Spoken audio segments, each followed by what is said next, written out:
This is a villain multiple choice project with Ashlyn, Sydney, and Cassidy.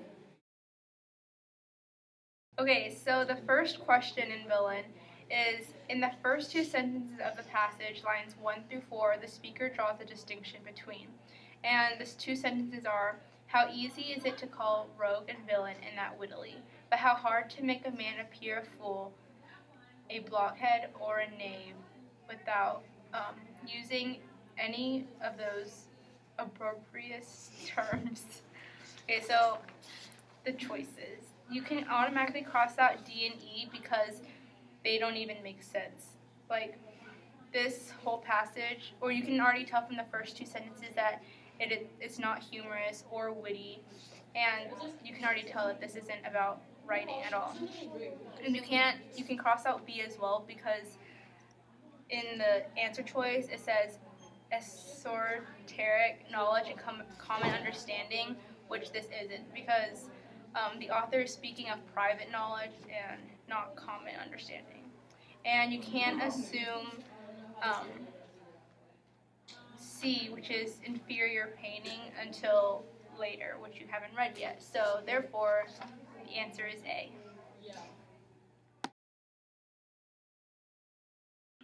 Alright, question 46 states, in the sentence beginning with to spare, lines 4 through 7, which says, to spare the grossness of the names and to do the thing yet more severely is to draw a full face and to make the nose and cheeks stand out, yet not to employ any depth of shadowing.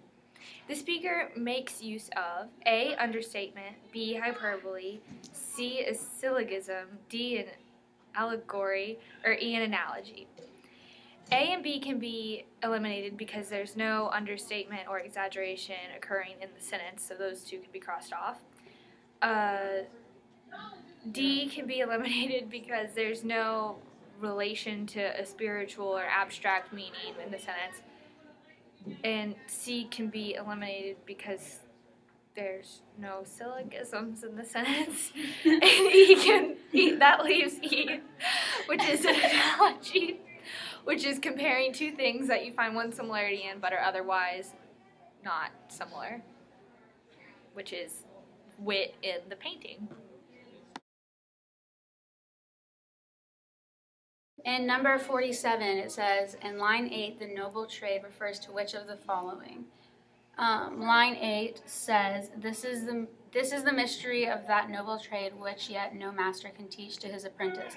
He may give the rules, but the scholar is never the nearer in his practice. The answer is D, fineness of raillery, because it's referred to in the next sentence, which says, neither is it true that this fineness of raillery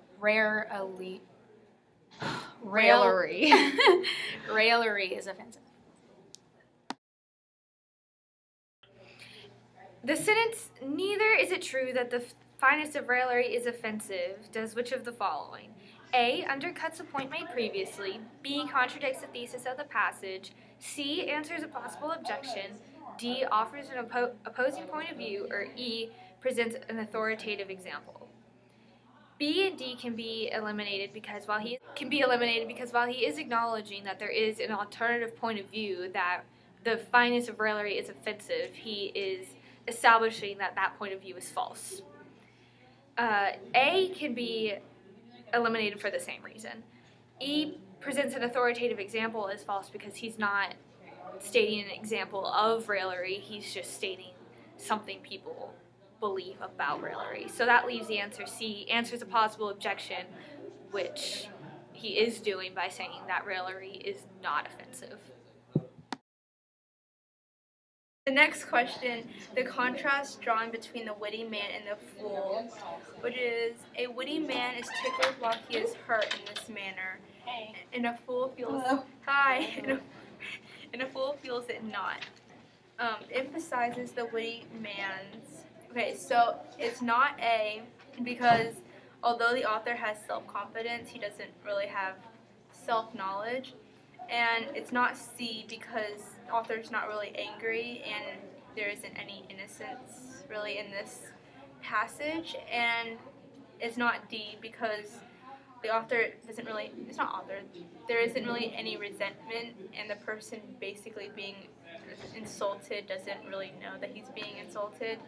so he doesn't feel any resentment. And it's not E because there's really nothing to retaliate, and the author's not retaliating. So therefore, it's B, appreciation and the fool's lack of comprehension. Okay, if it be granted that in effect this way does more mischief, that a man is secretly wounded, and though he be not sensible himself, if the malicious world will find out for him, yet there is still a vast difference betwixt the slovenly butchering of a man and the fineness of his stroke that separates the head from the body and leaves it standing in its place. In the sentence, lines 14 through 20, the one I just read, the author does which of the following? The answer is B, raises an objection and then overrides it with an assertion, because he's saying that it doesn't create more mischief because the person being insulted doesn't even realize he's being insulted in the first place. Which of the following best describes the speaker's professed attitude toward the reputation of Jack Ketch? The author says of Jack Ketch, a man may be capable, as Jack Ketch's wife said of his servant, of a plain piece of work, a bare hanging, but to make a malefactor die sweetly was only belonging to her husband. A, admiration verging on envy. B, thinly veiled contempt. C, sympathy bordering on pity. D, respect tinged with impatience. Or E, repugnance combined with jealousy.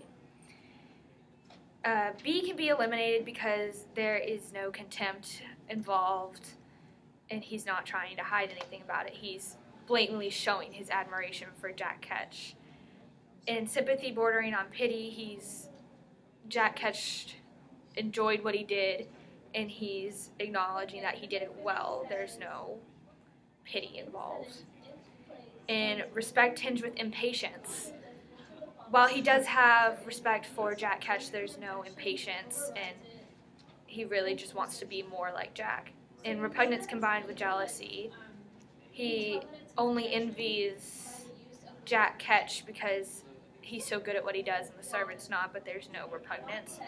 Leaving A, admiration verging on envy, which makes sense because the author really is envying Jack Ketch's ability and admires that he's better at it than anyone else could. In the next question, in the context of the passage, the author probably intends the reader to find the words of Jack Ketch's wife. Okay, so it's not A because it's not sobering, and it's not B and C, which are deceptive and horrifying, because what John Ketch did at the time was well known, and his wife was just stating the facts. And it's not E, compassionate, because there wasn't any compassion in what he was doing. Therefore, the answer is humorous, because it's funny how John Ketch can kill someone gracefully better than others can. Number 53 says, the speaker draws on contrast between all of the following except A, wit and dullness, B, ordinariness and excellence, C, maliciousness and compassion, D, coarseness and refinement, and E, skill and ineptitude. The answer is C, maliciousness and compassion, because the author isn't saying that the way one goes about is mean and the other is nice. He's more talking about the skill behind it, so it wouldn't be skill and ineptitude. Coarseness and refinement is kind of the same. It's talking about kind of the quality of the way they're insults of their satire. Wit and dullness is wrong because he mentions wit all the time throughout the passage. And ordinariness and excellence is wrong because he's complimenting the one, Jack Ketch. He's saying he's excellent, and then other people are dull. Ordinary.